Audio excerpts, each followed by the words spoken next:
nice and securely. If I don't do that, we're going to fall around a bit.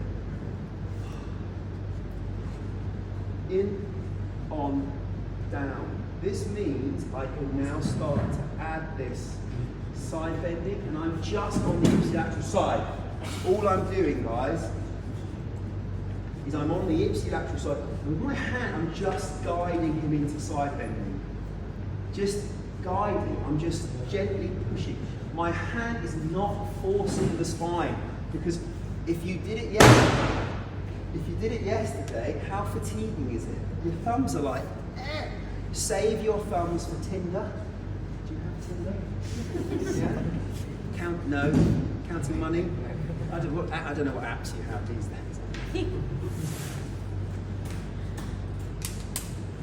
So we just guide. Side bending. Rotation. All I'm doing is my body is doing it for me.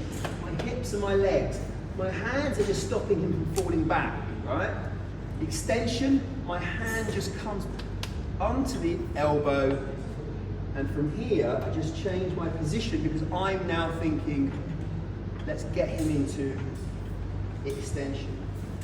So I'm using my leg as a lever to protect my back, right? So all I'm doing is I'm creating this J movement. My fingers are just guiding. They're just pushing him a little bit. Down and up. That's all I'm doing. Doesn't matter how big he is. But ladies, this might not be easy for you. So an adaptation is reinforced extension. I like this. It's a technique I do quite a lot.